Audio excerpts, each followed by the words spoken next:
it's Dorothy Guining with Scrapbooking Quebec, and today I'm here for the Scrapbook Nerd Online shop. I'm going to be doing a step-by-step layout process video showing how to create a layered look really quickly using the Simple Stories Vintage Great Escape collection. And this one is perfect for any outdoor summer adventure. So here's what I have. I have paper from the collection, 2 ephemera packs, 2 sticker sheets, and those alphas are from Heidi Swap. I got all of this at the Scrapbook Nerd Online shop, so I will link up the shop as well as everything I'm using in the description box below in case you're interested. I did do some preparation in advance, so that frame style foundation with 2 sheets of paper, I gutted one of the papers, and there is a tutorial on my channel where I create a frame foundation, so I will link that up below. So here are the papers that I pre-selected.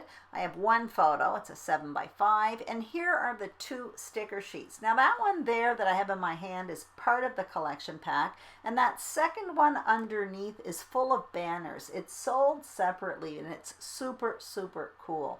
I'm showing you the other papers that are part of this collection, and I have the 2 ephemera packs. One of them is kind of foliage and the other one is different images, so I dumped that out in the tray. But before I can get to any of that, I have to continue preparing my foundation page.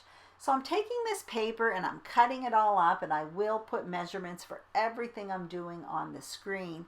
But what I'm doing here is creating a layered photo mat. And my plan is to create a layered photo mat, have a top-heavy design that's more or less on a diagonal.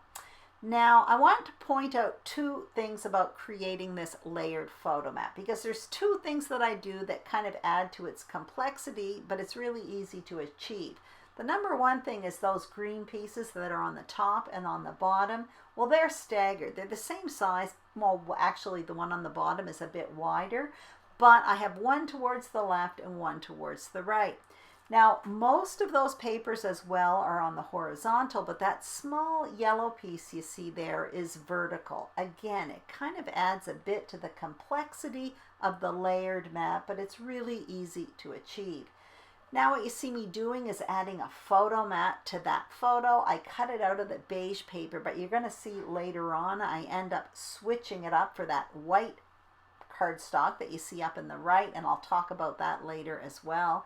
And now I'm rounding some corners. Now I did it to some, but not all of the paper layers. And what I'm doing now is rounding the corners of the white part of the foundation page. So some of those papers are squared up, including the photo, and some are rounded. And again, it adds a certain amount of contrast and complexity to the page as well as that layered photo mat. Now, before adhering any of this, I do want to add a bit of stenciling to the bottom right and top left. And that is going to be where my main embellishment clusters are going to be. So this kind of adds a nice layer underneath. I don't know the name of this stencil. It's in my stash. It's probably from Echo Park or Cartabella, and it kind of has chevrons. But basically what I was looking for was just a bit of texture. Also earlier, I had a piece of paper there with 3 different color inks on it.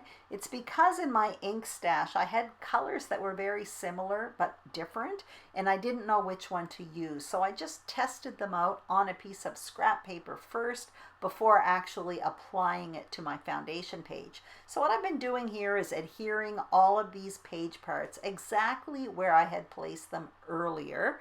And what you see me doing now is moving up the pieces at the bottom because most of it was covering up my stenciling.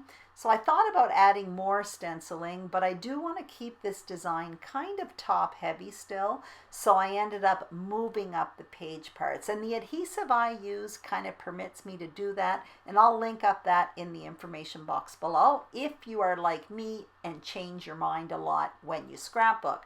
Now, as you can see, my title is on wax paper. So right now what I want to do, once the photo, placement, and page parts are in place, I want to add a spot for my journaling as well as the title.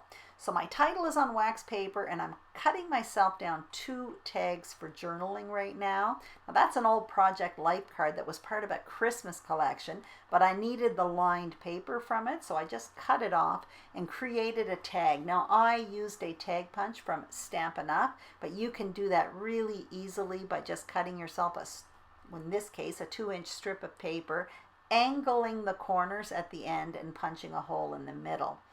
Now what you see me doing is adhering the photo, and as you can see, I have all my embellishments around me. So what I did was I stopped the camera and tried to pre-select some of the decorations, but it was very difficult because almost all of them would go. What I ended up doing was there is some red in this collection, so for the ephemera pieces I selected, basically all I did was eliminate the red pieces, but everything else is up there.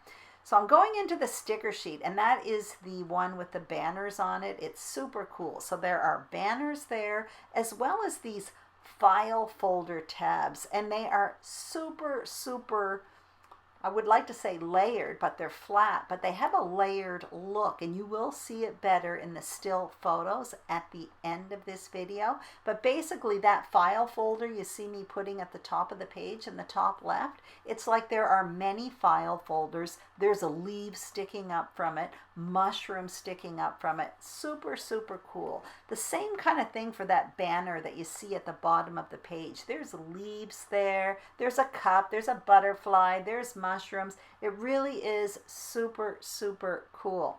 So that's on wax paper. I'm playing around with placement. I decide at this point to drop op from my title. So instead of it being photo op stop, I'm now going with simply photo stop.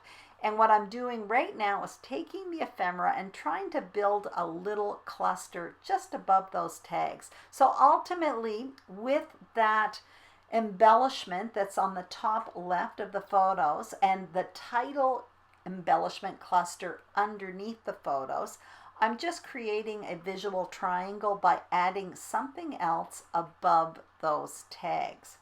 So I'm more or less happy with this. I'm going to speed up the film here and just start adhering. Now what I did off camera is that banner that you see at the bottom of the page, I added cardstock behind it because I do plan on adding some foam adhesive. I just have one piece of ephemera right now above those tags, but it looks super layered up. Like I said, these pieces really are quite something. They're not all like that. There are some like simple expressions and stuff as part of the stickers, but a lot of them, like the ones I'm using here on this page, already look layered up. So I end up not using a whole bunch of them because it would just be too much. Now they are beautiful, don't get me wrong, but they're like complete, they're pre-done or something. Anyway, as you can see, I took that banner and popped it up on foam adhesive, and now what you see me doing is adhering the title underneath. I stopped the camera and I continued adhering my title, and now what I'll do is start working on that embellishment cluster just above that, just above the tags there, because I only had one piece there, and I'm just going to add a few more pieces in there. It's at this point I decide that I want to change that photo mat. And the reason why I'm doing it, I loved the beige behind there, but by the time I got all of those embellishment clusters around the photo, I felt that my photo wasn't standing out. And as much as I love all of these embellishments, the photos and the story are still what's most important to me, not the embellishing.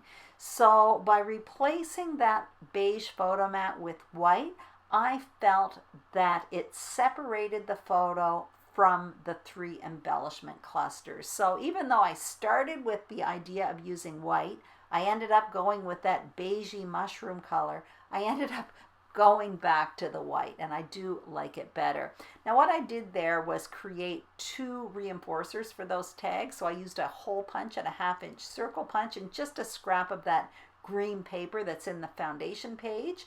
And then I used some lawn fawn twine, tied myself 2 bows, and then adhered it with a simple glue dot. And that is it. I would have liked to have added more decorations simply because they are so beautiful, but I'll just have more for another project. The only thing I did add was that tag at the top that says take a hike, and that's it. But have a look at that sticker that's on top of the page. It looks very layered up and very complex. The same thing with this banner at the bottom, but especially that file folder at the top. They really are amazing, these embellishments. There are a few pieces of ephemera just above those tags, and that is it. I hope you enjoyed this video. If you did, please give it a thumbs up. Don't forget to subscribe to the Scrapbook Nerd YouTube channel, as well as my channel, Scrapbooking Quebec. Also, be sure to check out the Scrapbook Nerd shop. They have full of beautiful supplies coming in all the time. Thank you so much for watching, and have a fantastic day. Bye-bye.